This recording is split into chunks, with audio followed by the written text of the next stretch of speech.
Welcome for the first Habs Brunch, your Sunday rendezvous from the Hockey Nation Live Show. Yes, it is now. Finally, we make it. We talk so much about this show, and of course, I'm going to be one of the co-hosts of this show. And let's starting right now to invite the co-host with me for this Habs Brunch show is Mr. Marko LARABIE. Is in the house today. Welcome, Marko. Good morning, sir. Good morning, Coach. Hey, no pressure. Wow, you built it up. Yeah, you've been promoting this show for the last 2 weeks, so no pressure. It's going to be awesome, but really, really excited about Habs Brunch.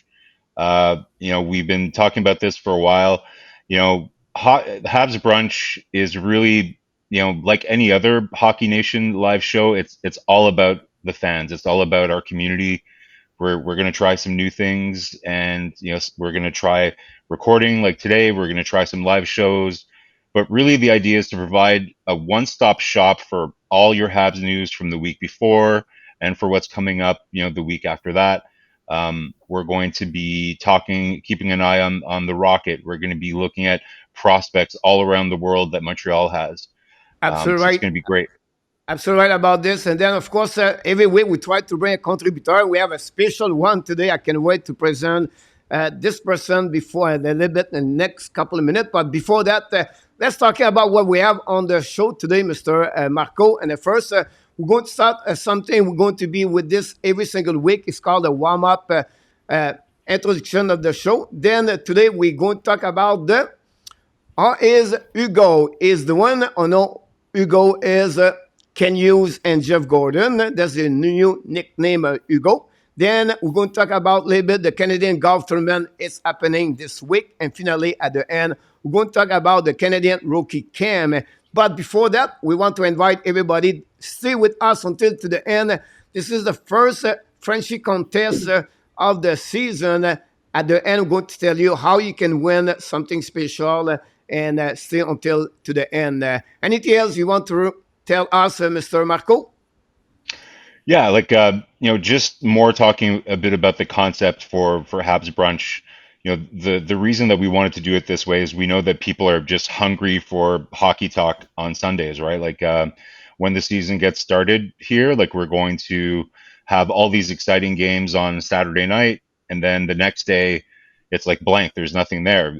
All the big hockey people, all the media they're sleeping Sunday morning, right? But Coach, we're not going to be sleeping. Every Sunday we're going to wipe the crusties out of our eyes, and we'll be there waiting at 11 o'clock every Sunday with a video for you guys so that you can wake up with your coffee, make your waffles, eat your breakfast, your scrambled eggs as you're kind of getting all your updates for the Habs.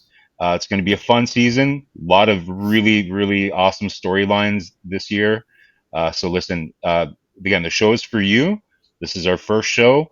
We really would appreciate the comments below so that we can continue to improve the show every week, and wait until you see all the contributors that we have planned for you this year. It's going to be a lot of fun. So really excited and hope that you can join us every Sunday. Yeah, absolutely right, Marko, about this. First of all, we need to find a chef who's going to cook or a brunch in the morning, because right now Exactly. we need to find someone for sure. Maybe Roger can find it can helping us about cooking in the morning. But listen, it's going to be great today because we have someone special for sure. But before we invite her, we need to invite everybody to subscribe to the Hockey Nation Live Show, sharing this video, of course, and below this video, leave us a comment. And maybe you do not know, Marko, but we have something special. We're going to be live on the chat comments at 11 o'clock. Yes. I will be there to talk with the people so they can watching the video, and we can make some kind of conversation on the chat. Cool. It's called the Premiere YouTube channel. So it's going to be only on YouTube, very but cool. Still, I think it would be great to do that. And of course, that would be awesome. So let's dive in about the first thing of the day. Is going to call the warm-up show. Are you ready, Marko? Let's warm it up, Coach. Let's do it. Let's go.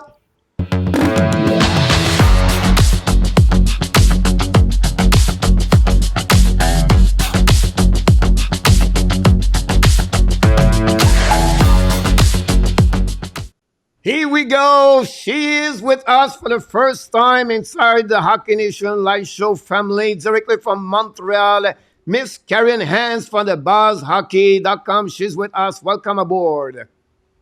Hello, very happy to be here and join you guys on the show for my first time. I hope to make a regular contribution. That'd be awesome. Excellent. Marco? Hey, Karine, listen, anybody who follows you on Twitter knows, you've been working and writing for Hockey Buzz for a long time.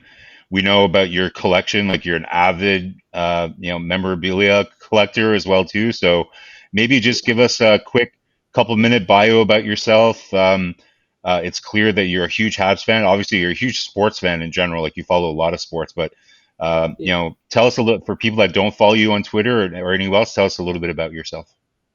All right. Well, I was born in Quebec City, and my dad intended to make a Nordics fan out of me, but his mistake was to start me watch hockey in 1986, the year of Saint Patrick. So that's when I started watching hockey, and obviously that year the Canadiens won the Stanley Cup, and I was a Patrick Roy fan for life. It was great Yeah, growing up in a Nordics household, being a Habs fan. The yeah. 1993 series was a lot of fun with my dad going, "We're gonna Oh boy. destroy you," especially when the Nordics were up 2-0. And then his Yikes. world kind of crumbled and the Canadians won, obviously. So that was fun. But yeah, from then on, I just, always followed hockey. I mean, even when I lived in England for 8 years, I'd still watch the games live. So that would be like 12 midnight until 3 a.m. and I just couldn't stop watching because I just love hockey. I love the Canadians, and that's where I also did a freelance course in writing, and that's when I started to write about sports, kind of to keep me in the loop with hockey and everything, because in England there wasn't that much coverage hockey wise.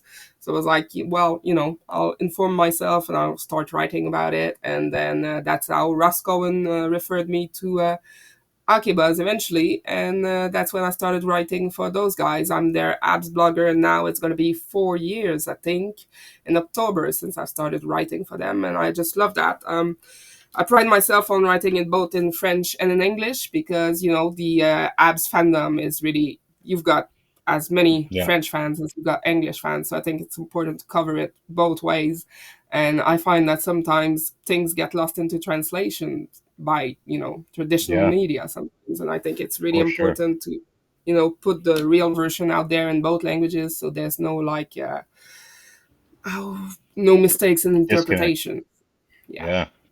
Non, that's c'est about it vrai, for me. Karine. Puis, c'est sûr, nous autres, on a beaucoup de fans francophones aussi. Puis, ça se peut bien qu'on fait des shows en français pour nos fans en français aussi. So, on serait intéressé de t'avoir pour ces shows-là aussi. So, Yes, sir. fantastic stuff. Maybe tell us again, like you have like a crazy collection of memorabilia. Like, what's the favorite thing? Like a couple of favorite things that you've acquired over the years. Well, I started just collecting hockey cards when I was a kid. My dad actually kind of worked on my memory with that. I had like 10,000 hockey cards, and he would show me a card, block the Whoa, name and the number, and say, "Who's that player? When was he born? Which nice. town? Blah blah blah." I was like his party favor. He would show me off when people were over for dinner just to work on my memory. And then from That's awesome. hockey cards, I kind of moved on to memorabilia and other stuff. I started that actually when I was in England. There was Gardiner Cup in Scotland that I went to, where the Hamilton Bulldogs, where the Canadiens AHL team at the time, played. And that's where I met PK Subban for the first time. That's the first jersey I got autographed, the Hamilton Bulldog PK Subban autographed jersey. And I was like, Nice. why am I sticking to cards? This is fun. And that's how it all started. Then I got both Mm, of my Canadians and Av jersey autographed by Roy, and then one thing led to another, and I was like, why stop there? Why not game use stuff? And a couple of weeks ago, the Canadians online shop did a game use sale, and I was cool. lucky enough to pick up Brendan Gallagher gloves for $150, which is really not a Wow. lot. Normally, this stuff goes for $300, and I was like, what's with that price? They're probably barely worn. But then when they got here, I could see I was actually able to photo match them to the Stanley Cup final.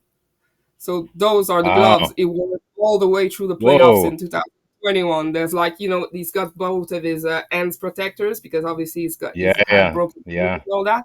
So you can see the yeah. protectors and you can see the tape on there and everything. And I was like, wow, Whoa, he's got those in all of the games in against Tampa Bay, and I was just really crazy. happy because that final is the first time I was on the press gallery as well, covering the Stanley Cup final for Sportsology.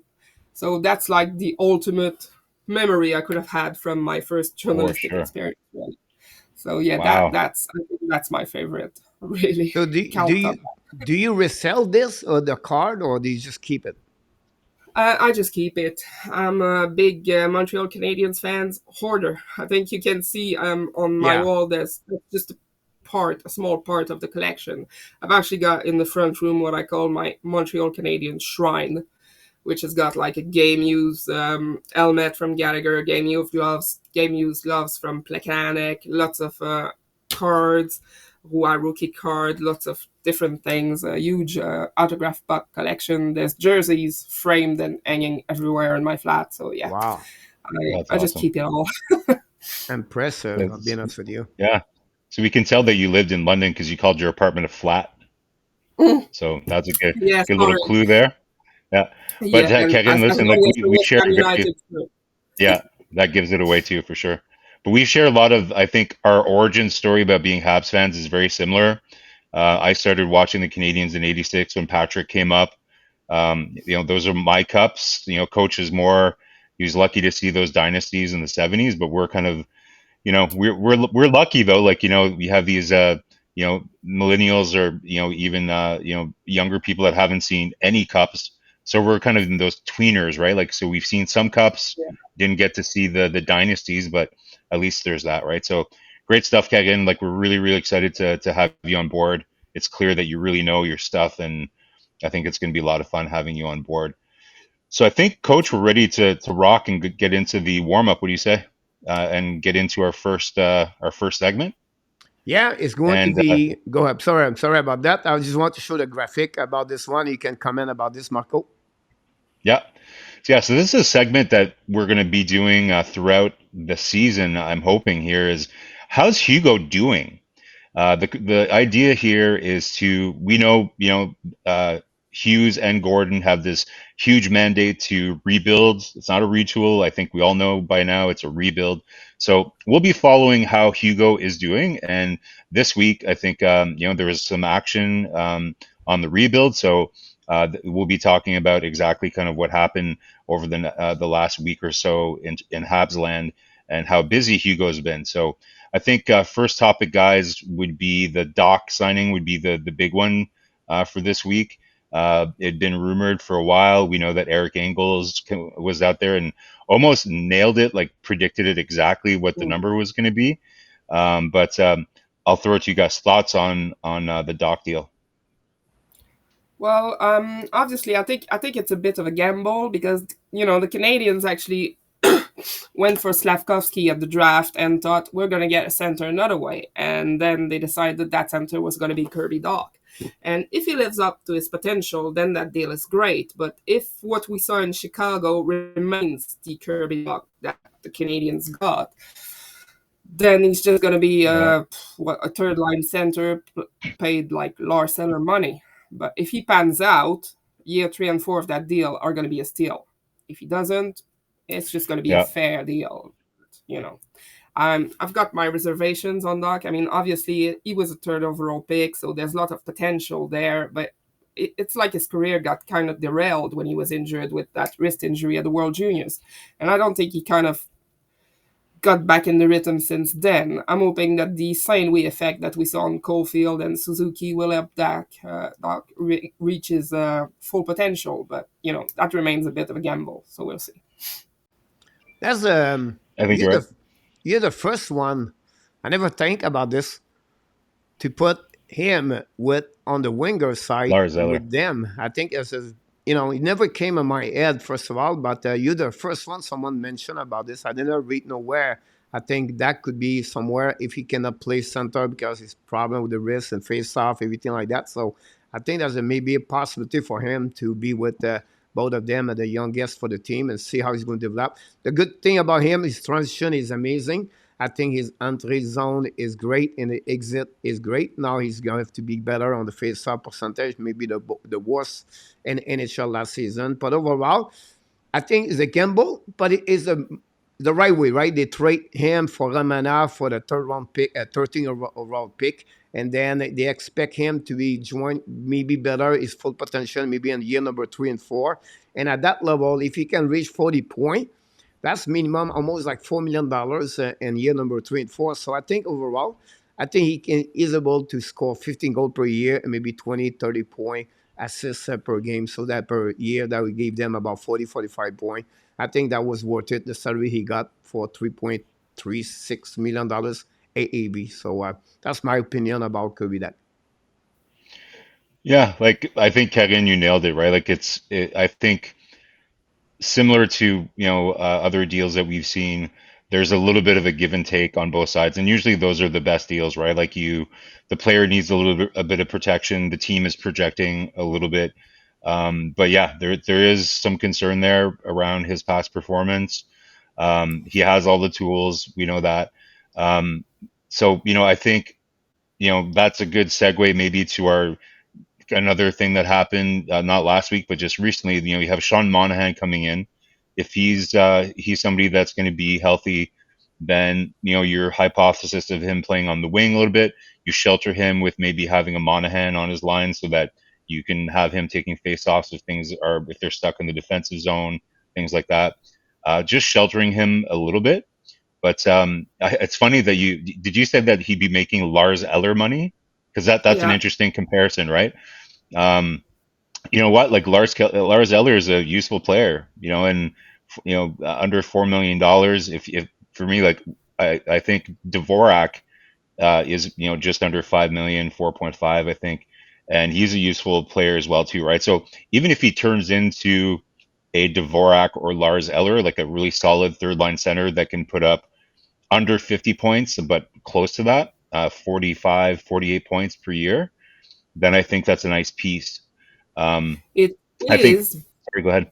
It is, but I mean, it's clear from just the way Kent Hughes spoke to him when he called him to tell him the he was traded to Canadians. I don't know if you saw the video of Yeah, Hughes yeah, actually saying, "We're happy to have you. You're gonna play. You're gonna come here and play some offense." And just yeah, by that, you can tell that they're hoping is gonna be their second line center.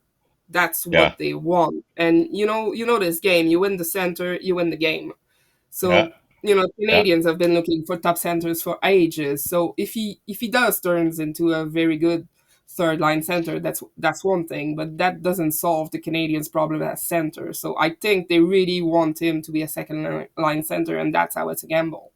And yeah, ideally, he pans out. If not, yeah, there's still a hole that they can see. So yeah. Well, the good news, and some people brought this up when the Slavkovsky pick was made, right? Is if you saw the behind the scenes footage when they were debating the first round draft pick and some of the things that would come out, I think the reasoning for taking Slavkovsky instead of Wright was, he's a unicorn, and we're not going to have a chance to pick another guy like that. And probably the reasoning there is they know that they're going to finish probably in the top, like maybe get a top 7 pick ish this year at least. yeah, So there's going to be a lot of good centers available then too. Like you look at a guy like Jaeger, somebody like that. I don't know if we're going to be able to get Bedard, but even if you land any of those kind of guys like Dvorsky, like there's all these great centers, right? So yeah, you're right. Like win the center, win the game. I think that's a classic Brian Wild tweet there for sure. So I think that's really important. But again, this whole segment is about how's Hugo doing, and so I think that is a huge part of the plan. So it's going to be interesting to see how he does. But I think we all agree it's a bit of a risk. But he's kind of betting on himself a little bit as well. And the good news is that he'll still be UFA 1 year after the deal's done. So it's kind of a show me deal from that perspective. Coach, any other thoughts before we maybe move on to Primo? I think would be the next big no, one go ahead, for. go ahead. Okay, yeah. So, guys, I think a huge concern for everyone after the news with Carey is goaltending moving forward, right? So, if we're going to talk about how Hugo is doing, then part of the rebuild, is goaltending, right? Like you can't have a successful rebuild without really addressing that. So they go ahead, they sign Primo to, I believe it's a 3-year deal, just over $1 million. It's a one-way deal. Thoughts on that and how that this fits into Hugo's plan around goaltending in the rebuild. Well, I think it's a good signing, obviously, because during the train wreck that was last season, it really looked like Primo had lost all of his bearings. You know, he looked like he was down on himself, didn't have any confidence left. But then when he was sent back with the Rocket, he finally, kind of find his rhythm, and he was just brilliant in the Calder Cup playoffs. So I think that performance in the playoffs is something that gave Hugo confidence in him, because I don't know if you remember, but Kent Hughes actually said, not long after coming in office, so to speak, he said, "No one showed me that they can be a reliable starter in the NHL in this organization yet." And that was a big. Yeah, I'm talking to you, Caden. I'm not sure yeah, about you. yeah, And yet, the yeah, way he played in the playoffs, perhaps he was, he went, "Oh, okay, then there's something there." So that 3-year deal is interesting. He's really, I think since they've signed Montembeault to a 2-year deal as well, that pretty much means that this season Primo's in the AHL the whole time, which is something he really needs, and he hasn't had a chance to get because of the pandemic. He's not played that much hockey, and when he did play, then the health issues with the big club meant that he had to come to the NHL before he was even ready. So I think that's a really good deal that says, we're going to let you develop. Finally, you'll have a chance to do that, and then we can see if we can ride you. But the other thing that's interesting is that Kevin Weeks also reports rumor that an extension could be in the talk with Jake Allen. So that's interesting. yeah. Does that mean that Hughes wants him to be long-term backup, in which case it could be bad news for Montembeault? But, we'll see. Absolutely. Coach, thoughts on how that's looking for Primo? Well, I think his upcoming season is really important for him. He's still going back in Laval Rocket for sure. He's still going to be his exam or waiver, so he can be back and forth. That's another good thing for him for one more year. Before and after that, you have to be on the waiver. I think they show him the confidence they have about him, and then him now you have to show for Montreal Canadiens what he can do as a at the 24, he's a 23, 24. Now, he still have a couple of years before he reaches his full potential. We know goaltender take a little bit longer to reach the max of the talent. So we'll be interested what Caden's doing. But he did it. He showed during the playoff. It was unbelievable, to be honest with you. Remind a lot what Carey Price did in 2005 with the Hamilton Bulldog. But, we'll see what Caden's going to do. And then you have to look a little bit behind him because you have to look in the back. You have other Coldenter and the prospect for the Montreal Canadiens now. They are knocking the door. Like I think Frederic Dichot is one of them. And then Dorbs, and I could screw his last name from NCAA and Ohio State. He's another great goaltender in this organization. So it will be interesting what Primo is going to do for upcoming year. Yeah, the one thing I took away is his presser, actually, his media availability after he signed. I really liked what I heard from Primo. Like he talked, I think it's a good balance of the confident, like he talked about the confidence he gained with the great run in the Calder Cup, but then also the self-awareness and the ability to self-evaluate where he's at with his game. I like. So I like where he's at. Again, this guy sometimes it doesn't pan out right, but coming from that hockey family, that the pedigree, you just has he has a good support system.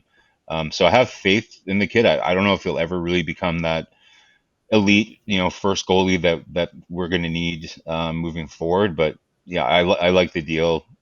Hope now that everything's back to normal, you hope he just has that 1 year where you can just play down there, maybe come up and play like under 10 games or something in Montreal. But just I think we were all kind of just really felt so bad for him. Like he was one of the guys that came up like during the holidays in Florida, right? Like remember when there was Yeah. like I think 3/4 of the team was Everyone from was sick and Laval. injured. It was. Yeah, I like I was at think the we. game. That game you talk about was Ooh, December, I yeah, believe. And anyhow, they yeah, have only only 16 kid players on the bench and 7 coach behind the bench. Like you have 7 or 8 people, yeah, staff, including with a coach behind the bench, was like unbelievable. And then I was yeah, on the in front of the bench, and you have the space between all the players was like unbelievable. And they're hanging yeah, there. I think the final score was 5-2. And yeah, it took yeah, the third period for the Panthers come back, he finally won Harvey this game. Pinard had a But good game. yeah, it Yeah, was pretty Harvey Pinard amazing. had a really I good just game. want to finish about Kaden Primo because one person really believe on him is the ex goalie coach for the Montreal, Stephen Waite. He's always talking about the maturity and the way is the behavior, is how he prepare for the game, his work ethic. So we'll see what happening. But Stephen Waite still believe Primo should be in the NHL at some point during his career.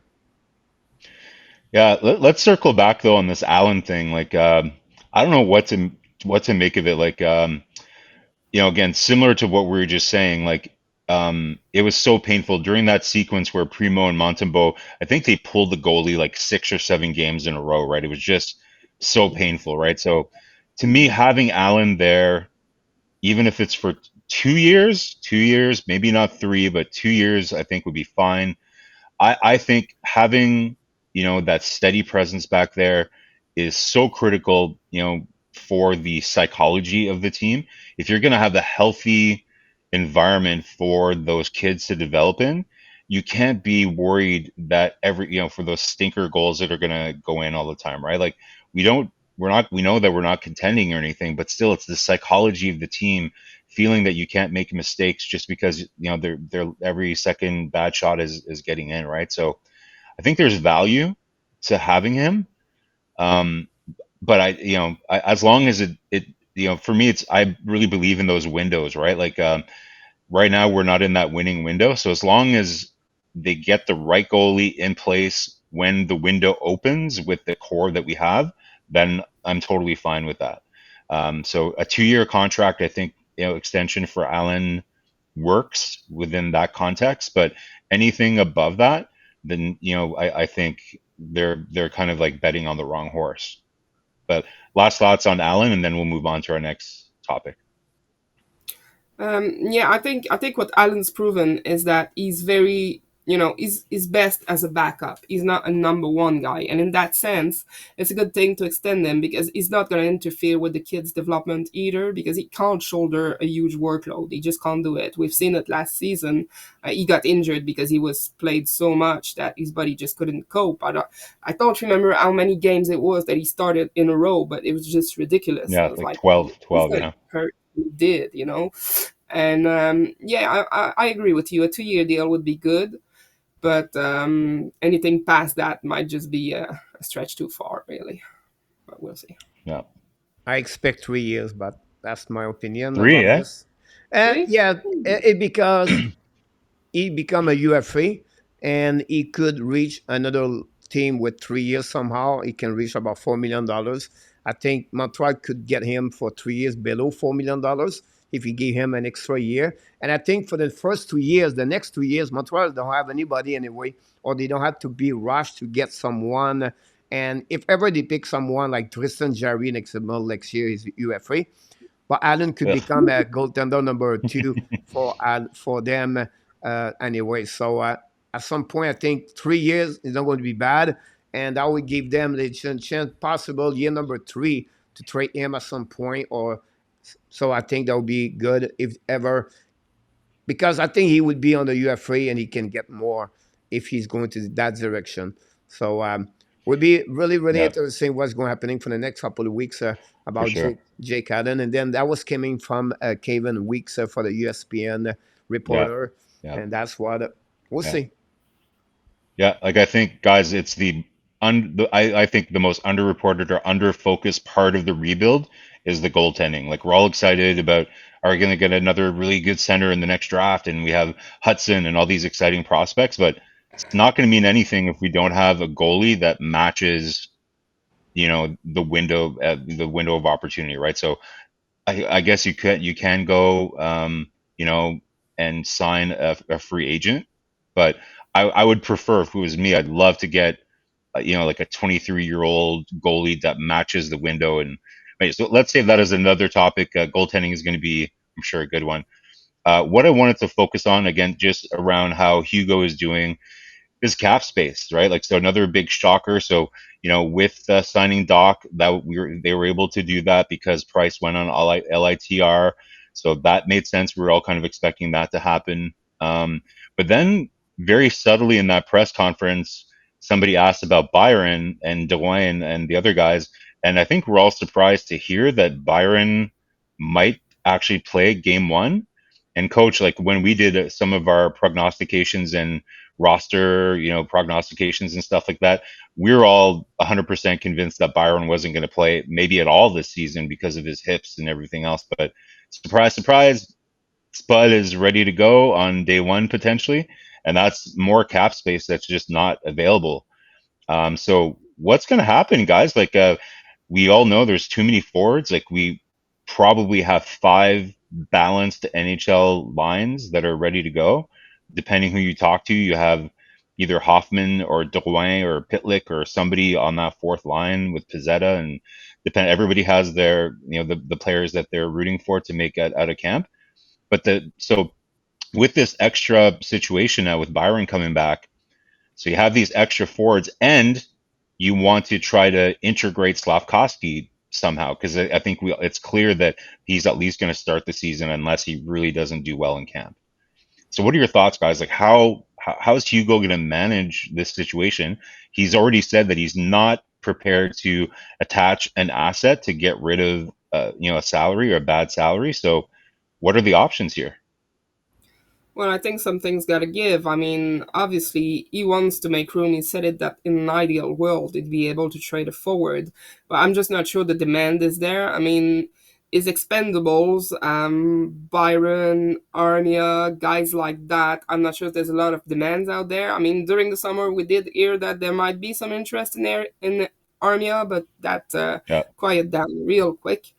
So I think we're stuck with Armia, to be honest. So I'm not sure, but Hughes has surprised us. He's been able to trade Jeff Petrie when the whole league knew that he needed to trade him, and he still was able to get a good deal out of that. So who knows what he's going to be able to work out, what kind of magic he'll or rabbit he'll pull out of his hat.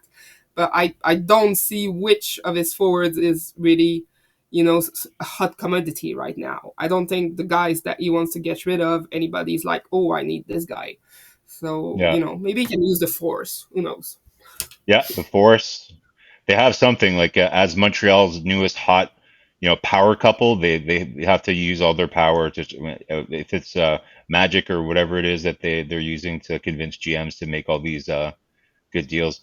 Coach, you're our capologist. You had a great video on Cap 101. Tell us about why it's so critically important, or maybe why it's not so important that they clear up that cap space before camp ends here.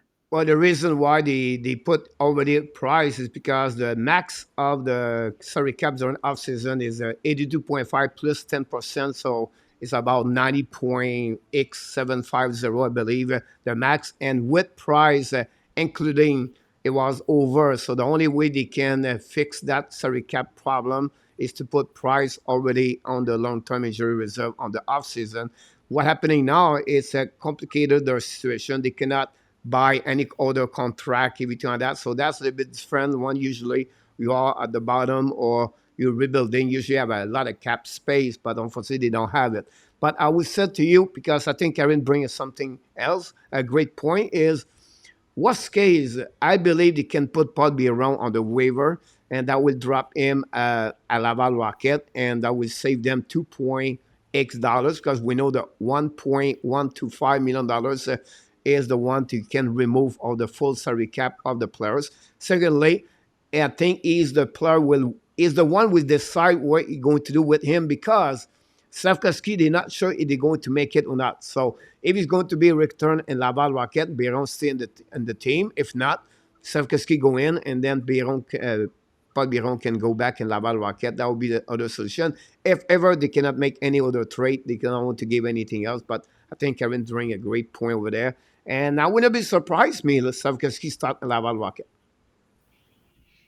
They might have to. Like, I don't think they want to.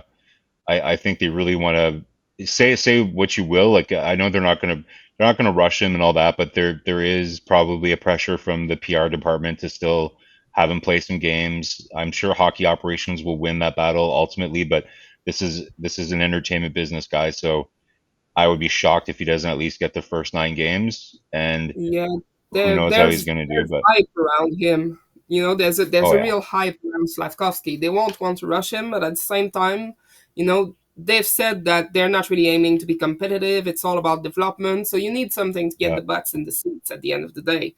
And Slavkovsky will be a big draw.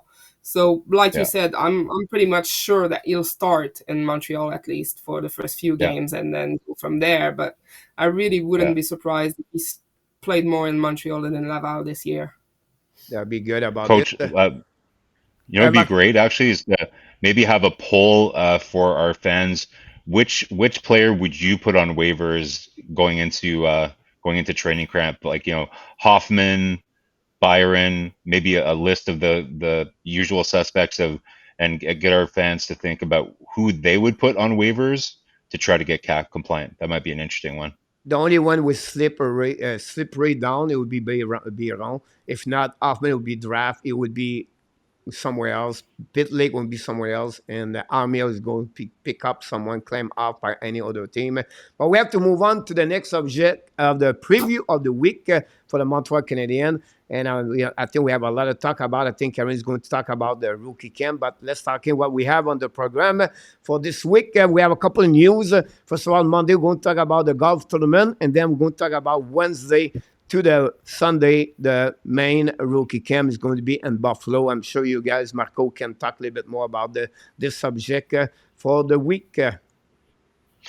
Yeah, big week, like guys, this is the exciting time here. Like things are coming up when the golf tournament is right around the corner. So it's Monday. Like I can't believe what a crazy summer overall though with the draft, and it's just been such a great summer for hockey. For those of us who can't live without hockey, it's been pretty great. But here we are, golf tournament tomorrow. We know that this year is even more special because they're going to be naming a captain. I think it's the worst kept secret that it's probably going to be Nick Suzuki. He's been here all summer. But do you guys think they go ahead and announce it at the golf tournament, or do you think that they save it for a camp or something? I don't know if they carry on with the tradition, it would be to announce him at the golf tournament. But there's been a clear break with the previous regime and this one, so they might want to mix things up and not tell us. Although Yeah, the question is being asked from everybody to everybody who's going to be his captain, so they just might want to put that to rest and give yeah, Suzuki the C already. I mean, there was even talk that, oh, is he going to be wearing the captain's C when he goes on the stage at the draft when they announced the pick. That yeah. could have been That would have another been place cool. to. Yeah, Yeah, but they didn't. So, maybe the waiting game is over. Although personally, I like Suzuki, but I'm not sure if he should be the C just yet, to be honest. If it was up to me, I'd put like a transition captain in place. My vote would go to yeah, Edmondson. At one point, yeah, I would have been Gallagher, but they missed that opportunity. I was at the Dorval Habs alumni game a couple of weeks ago, and I was talking to Knuckles Nyland and Stéphane Richer, and both agreed that they kind of missed their chance of putting the C yeah, on Gallagher when they gave it to Weber. And now yeah. Nyland, they're saying he's earning so much money and not contributing as much, so you can't really put the C on the guy. That chance is over. And they both agreed that Suzuki should be the guy. So we'll see. Personally, I would have That's a let huge debate. Suzuki focus on his first C role, first center role, and then give him the C a bit down the line. But we'll see. Go ahead, coach. Because I'm thinking of like I passed the last couple of weeks. Oh, they're going to do it at the golf tournament. Then now I realize they're not going to do it anymore. And then I all summer go with Edmondson in my head. And then the last 2 weeks, I'm thinking more about Nick Suzuki. And since Kevin, you follow hockey for many years with the Montreal Canadiens. This new regime always surprise us with outside the box. I'd not be surprised if make Mike Madison. Like, I don't know, but they have a kind of surprise. They will be like you don't expect. Like, and they've been that way Like all the Hoffman. time. They, that Martin Saint Louis the first one. Then it was Robidas and those kind of trade. They're doing so much great, but I wouldn't be surprised someone we don't expect or nobody talk a lot. That's who they are, but they're always on the target all the time. But I would be shocked if they do it tomorrow. I think it'll be a little bit more at the big, close to the beginning of the season for my for what I'm thinking right now about this. Yeah, should be interesting. That would be another poll. Like maybe who's the dark horse, right? Because the three guys that we've talked about the most are Gallagher, Edmonston, and Suzuki, right? But what dark horse is there? Josh Anderson might be a dark horse. They seem to really like him, have a lot of respect for him. But do they see him as a piece like that they're going to move soon? That's another Yeah. question. But that's a dark horse maybe. But yeah, I agree with both of you. Like it's a lot for Suzuki. Kevin, good point though, because if you've been watching the Knuckles podcast, it seems like every guest he has, he's putting them on hot seat, right? He had Gallagher and Suzuki recently, and they were both asked. So I think the longer that they drag it out, the weirder that it gets. So I would probably do it sooner rather than later. I heard one theory that the reason that they worked it this way is they told Suzuki at the beginning of the summer that, hey, we want to give you the C, but we want you to kind of stay here all summer, really kind of live what it would be like to be the captain. And then at the end of the summer, right before camp, we'll circle back to you and we'll talk about it and see how we both feel. So during that time, he's been all over the place, like in every kind of like event that Montreal's had over the summer, and then in every interview that I've heard him give, he's been very open that he thinks he's ready for it. Um, so hopefully, the only negative thing would be the Pacioretty kind of impact, right? Where when you have your top player, arguably that you lean on for production, and he's not producing, then it becomes that much harder.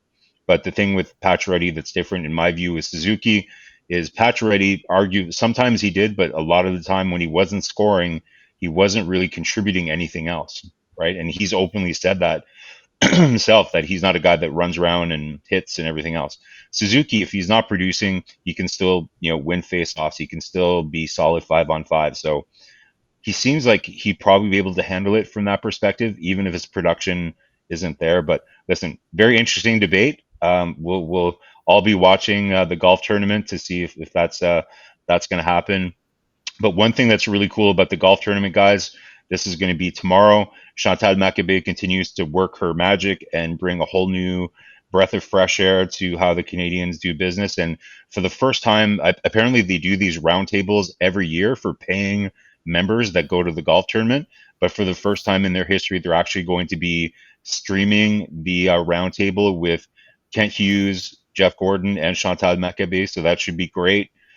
Again, will we see a surprise guest arrive like the captain? We'll have to see. But it's great to see those press conferences and how the Habs are managing it. They're way more transparent. Kent Hughes, he can't tell you everything. There's certain things that he obviously can't share publicly, but he's not going to lie. So if he can't answer something, he's not going to answer it. But he's pretty transparent, which is really exciting. What are you guys looking to hear from this roundtable and anything else on the golf tournament? The round table, I'm not sure really because it can go several ways. I mean, I know they ask the fans submit questions, but very few of them get picked, so they still in control of what they do tell you and what kind of questions they answer. Yeah, But yeah, I'll be watching for sure because that's yeah, interesting. If anything, whatever they can give us, I'll be there to hear it. But like you said, they're really more transparent than they used to be. They can't tell us everything, but I feel like Hughes has been so transparent this summer through the whole yeah. price debacle type of thing. I mean, it's always been like cards open on the table, so I like that about the new regime, and I'm looking forward to seeing what they can tell us tomorrow. Yeah, That's great. Should be Me, I have a fun. question for you, Karen, about yeah. because um, first of all, you have not many women still in hockey. I hope they will have more like you and many others. And I think one person honestly opened the door is Chantal Machabée. Been there for many many years. Just want a little bit more, talk a little bit more about the what do you think about Chantal Machabée now? She's with the Montreal Canadiens, and what changed from your perspective, and what you would like to could happen in the future about the women in hockey?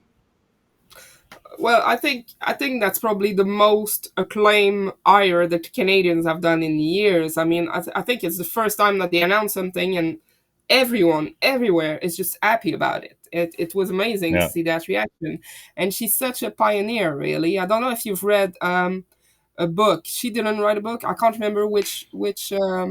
which writer wrote it, but it was a lot of fun to read their story and see how she evolved in sports journalism, really. And I talked to her. I was on the press gallery. I actually went to the bathroom and I was like, huh. See, I'm in Chantal Macalay's toilet because she was the only woman covering the house, so that was kind of weird. That's awesome. But yeah, I think she deserves that job so much, and she's doing such a brilliant work as well. Because um, all due respect to Paul Wilson, when he was there, the players they didn't really have to put themselves out there. Since Chantal Maccabé's been there, the approach has been different. She's told the guys to be themselves on camera to show some personality, and I think that was something the fans were actually start for, start for. So yeah, I don't know how much that's gonna open the door to others, but we've seen it a lot in the NHL this summer. I mean, Camille Yeah. Granato's now an assistant GM, I think, with the Canucks. Emily Castonguay as well. Castonguay, yeah, yeah. Yeah, and even Marie-Philippe Poulin has been hired as a development coach. So there's kind of a turn towards diversity from the Canadians, and all of these hires, they're not just put in place because they're women. They deserve the job. They No, can do the yeah, job, yeah, for sure. and it's great to finally see women have their voices heard. Because That's you said fantastic. yourself that there's not many women involved in hockey, but there there are a lot of women who are interested in hockey, but you don't see it as a possible career path, really.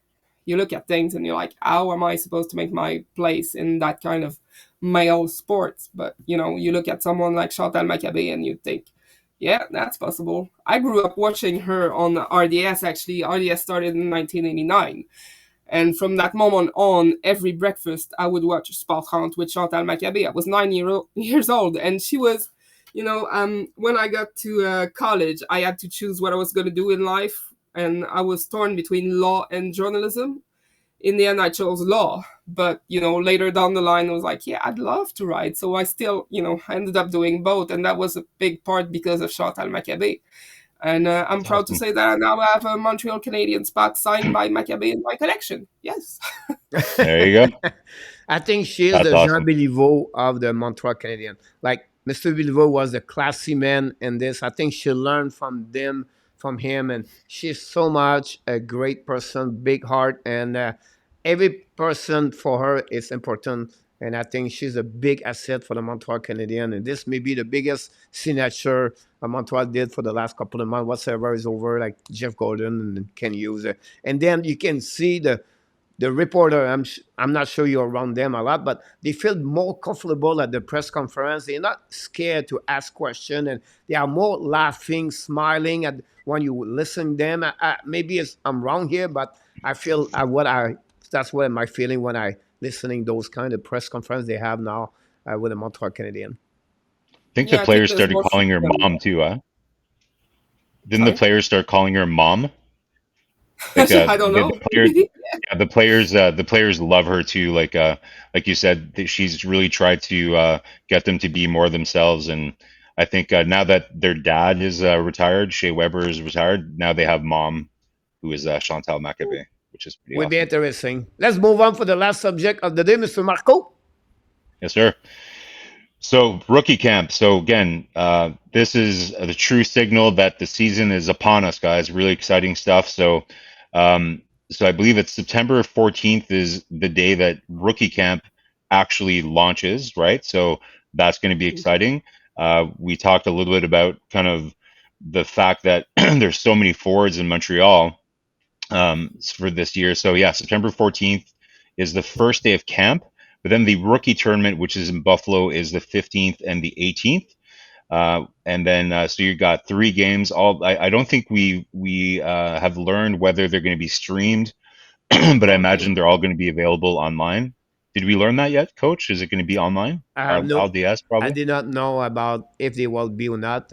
Usually they are not, but I don't know if RDS or someone else is going to do it. When Kotkanemi's first year, they were streamed online, and Yeah, yeah. I fully expect You're they will absolutely right. stream them. Hold on, hold on, hold on. I make a mistake here. Usually, because I did, now you just opened the door, Karen. Last year, because I was in Florida, I watch every game on the team. Usually put this on the website when they play. So possible Montreal use this, that direction on this one over there. They live streaming their game. So I think that's if I can recall it because Yeah. I know Florida did it, and that's what I remember. But I Yeah. don't know Stay if they will tuned. do it. Stay tuned. Like, well, they usually announce it on social media, but follow. We'll be able to flash Karine's how you can follow her on Twitter and Instagram. But Karine's always on top of this stuff. Always a great person to follow on Twitter. Always sharing kind of the most recent stuff of where you can find things. So really helpful there. So that'll be exciting, guys. We'll get to see our rookies in action.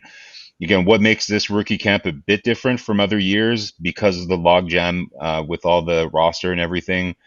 Are there really spots available? That's what makes a rookie camp interesting. You have these storylines where you have a surprise guy that's forcing management's hand to, make a move so they can play them. Other than Slavkovsky, which we've already talked about, is likely to start the season and will force their hand. Any other players really kind of have a shot in rookie camp to make the big club? Well, while there is congestion up front, we're gonna have heck of a blue line battle on our ends because there's not that many veteran guys on the blue line anymore. So you're gonna have Jordan Harris, Justin Barron, you know, who's going to be playing full time there, and you've got Kshekai as well, who's like an Yeah, outside track runner that's looking good too to make the team. So that's going to be interesting. That's what's going to be most interesting about rookie camp, watching those young defensemen and see who can get the spotlight. Up front, we've spoken about Slavkovsky. I think what's going to be interesting from that angle is to see how he can adapt to the North American ice size, really, because when KK first started, he was noticeably too slow for those first yeah. few stream games. It was like, oh god, yeah, okay, And we've his got a problem balance, like here. his balance was just terrible. Couldn't stay Yeah, on his but skate.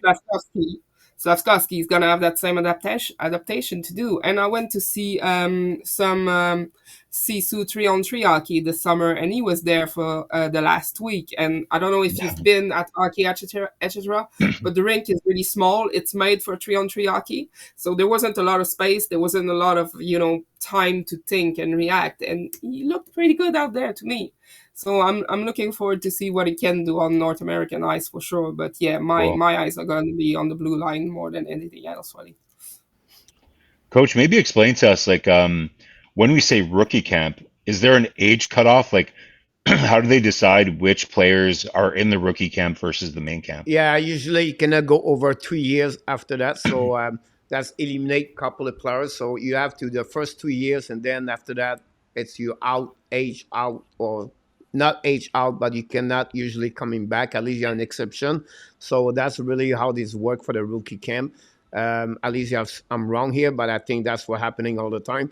And then for me, for the like Kevin, she nailed it. Like defensively, I think Caden Coley is maybe one I'm looking for the upcoming rookie camp. I think so maybe his injury put him behind a little bit, but I still believe he's going to be really the one I want. I really trust him more, like compared to Yeah, Jordan Harris and Justin Barron. Still, not sure he would be ready for upcoming. I still he will do it. He will play his first 9 game with Montreal Canadiens, go from there. But this kid is unbelievably amazing. I watched him all year last year with when he got traded after to the Edmonton. And he have his Edmonton. Yeah, Memorial Cup was amazing. He have 8 goals in the playoff, like 25.27 game, and it's something we never know about him, his offensive side of his game.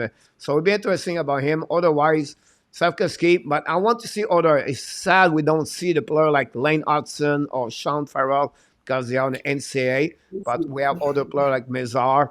Another one I'm going to follow up him on the OHL because it will be his first year in the North America. But it's fun. 6 teams in the NHL is going to be there all week in Buffalo, and Montreal will be one of the part of this team. And then we'll see what happening with stuff because he'll give us a little bit what Gerard can start for the upcoming year. all right, guys. Let's let's have a little friendly wager, shall we? So we'll get everybody on the record here. So In your opinion, so you're right. I 100% agree with the defenseman. Next time that we meet, will we be discussing the fact that Hugo went and got a right shot defenseman to come in and help before the beginning of camp or early in the season, or are they going in with what they have back there? Let's get everybody locked in on their predictions on that one. I don't see them getting a right-hand defenseman right now just because of salary cap issues, to be honest. Unless they can move out some salary, and I don't see it happening. I think they might end up using the waiver wire when the season starts if need be. But I don't think he'll be able to pull that off. Not yet, no. Coach. It's very hard to talk after her. She's always right, so I'm not. It's hard for me to talk about her because she read my mind. I would say 90% I agree. If ever have something happen, I think the Edmonton Oilers with Tyson Barrie could be the one to be maybe pick him up, and they send Armia with Chris Whiteman over there. But this is only 10%. So the rest, I don't see anything. I think they are comfortable to go with a left defenseman, play right defenseman. Other the fact she said, Karen, if ever they have something happening on the waiver list, they will pick up someone over there. And it would be interesting. A team we have to follow up for this is the Carolina Hurricane watching this team because they have 5 defensemen on the right D, on the right side, and it's something maybe pick it up someone over there. Yeah, I was surprised that they didn't make a move for Ethan Bear for sure this summer, but bit of a question mark there, I guess. But I don't know. Like, I again, all the odds are stacked in my favor when I say this, but I just what they talked about early in the summer that they were really concerned about having 3 young defensemen all starting at the same time makes me think that they might still make that effort. And also, remember the reason that they were delaying trading or signing Doc is that they apparently had a move that they're because coach, like you said, it wasn't to their advantage to put Price on LITR during the summer because they lose a bit of advantage of being able to save money on the cap during the season, right? So it looks like there was a plan, maybe a trade that fell through at the last minute. Maybe that involved getting a right hand D, moving a bit of cap space. I don't know, but I'd handicap it maybe 30% chance, but I think you're right. They'll probably go in with what they have, but we shall see. It should be interesting. So I hope everybody's going to be watching the rookie camp. Coach will have daily Habs updates throughout the week. We'll have all of our shows all week long talking about this stuff as well. But guys, hockey season is almost here. These are all the signs that hockey's coming back. So really excited. It should be a fun week for all of us. But like I said, it wasn't a lonely summer. It was a pretty busy summer with lots of fun things to talk about. But now we're really getting into the nitty gritty here. So, Coach, I think on to the Frenchy contest. Yeah, just before that, I have a question for Karen. Like, maybe explain a little bit more. Like, people, maybe we have a young crowd where they want to become a writer, but what is your function when the season start as a with your when you write everything? Like, what do you do? Like, how many time and everything? Like, maybe your routine during the season. During the season, I tend to, always write post games in the evening when the Canadiens play. I start writing at the end of the game and then I publish it a couple of hours later, maybe earlier. Last season it was earlier because we knew how the game was going to end long before it ended. So I got some early sleep-ins last season. I'm hoping for less of that this year. And when there's not a game, I always find something to talk about. I blog pretty much every day of the year aside from Christmas. I think that's the only day I took off, and I'm barely exaggerating there. So yeah, it's gonna be pretty much games breakdown and big news like trades or anything like that. Is what I try to do during the season. It's a lot easier to write during the season than it is during the off season when there's not much to report, to be honest. Definitely about this. Talking about you write every day. This is your information. Maybe you can talk about those information, how they can reach you. Yeah, you see the website address, akibas.com. That's the site where I'm writing every day. You've got my Twitter, Instagram, and Facebook info. And if you want to email me as well, it's Karine at akibas.com. I'm always happy to talk hockey with anyone who wants to talk.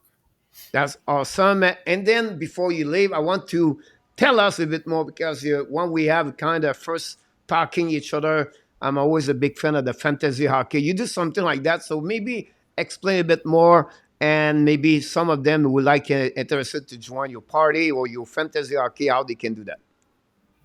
Well, basically, I've got two fantasy hockey leagues that I'm in right now. One is it's kind of the staff on Sports Card Forum, where I worked for years before starting to write. We've been going for 12 years, and it's a very, very Hmm. deep fantasy team. It's Wow. 23 guys deep roster, and we got Wow. 4 keepers. Yeah, so the draft is really long, and you gotta know your hockey because there's not Crosby's to be picked in round 6 when there's 16 of you. It gets quite Wow. hard, but there's also a contest on Sports Card Forum where people can register to be part in the in some of those fantasy league. Normally they have two or three two or three leagues every year, and at the end of the year the prize is sports cards box by Upper Deck. Last year it was a SP Authentic box, so that's quite good for collectors if they want to check it out. It's www.sportscardforum.com. And because I'm so hockey obsessed, I also do a hockey pool at work. And that's a lot of fun because I work for the Autorité des Marchés Financiers, and every year I do my pool. And there's a few lawyers that chased me this week going, "Hey, where's the pool selection sheet?" I'm like, "Well, get to it, calm down." That's Yeah. awesome. That's great to hear that for sure. Maybe Marco, we can jump in for what everybody's waiting for the end of the show, like about the new one we start. We know Yeah. the Hockey National show really recognized with a Frenchy quiz every second night. I think it's really popular for our show. But now today we have a new one. It's called the Frenchy contest. It's a new contest going to do every single week. And you have a chance to win different things, different items, and it could be in a different thing. And this week we have a question, Mr. Marco. Maybe you can talk a little bit. I know you can see the screen, and maybe you Yeah. can ask the question. Sure. So, guys, these contests is all about getting you to participate, right? So, what we'd love for you to do is in the comments below this video, or even after you've watched the video, in the comments, we want to find out what do you think will be the biggest surprise in rookie camp. So, you've heard me, Coach, and Kegan talk about it. What's going to happen in the rookie camp? What do you think will be the biggest surprise? Is it going to be, one of the defensemen, Jacky, makes the team, or Slavkovsky gets sent back to Finland, or who knows? What do you think is going to be the biggest surprise of rookie camp? We'd love to hear your comments. This is the first show, so we'd love to hear your feedback about the show. But whoever, put in your comments, and we'll choose the one that we thought was the most interesting, and we'll share it and announce the winner next week. And the winner will get a free copy of this Elite Prospects Guide, which will be really important for this year because, again, the Habs are going to have probably a really high pick again this year. So we'll all be following these prospects. So really great asset to have as you're kind of following along this year and learning about all the prospects. So don't forget to hit the likes, share, subscribe, and even more importantly, put your comment below and try to understand and tell us what you think is going to be the biggest surprise in rookie camp this year. Yeah, absolutely right. And then now, Kevin, you have to join our hockey, fantasy hockey, or the Hockey National show. Now, you look like you're an expert, so maybe you have a chance to beat us.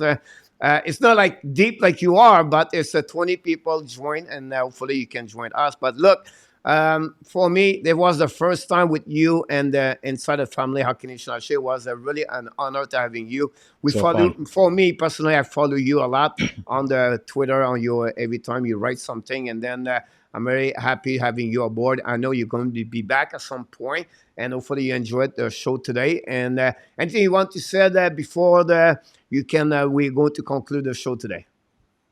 Well, cheers for having me. It was a lot of fun. It just it feels like natural, really. It's easy to talk to you guys, and it's been really interesting. So I'll be back for yeah. That'd be awesome, That's awesome, Marco. Ken.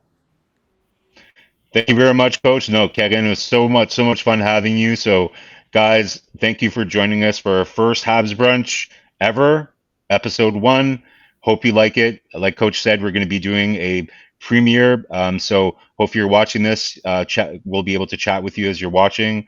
But don't forget to hit subscribe, like, comment below with your prediction of the biggest storyline coming out of rookie camp.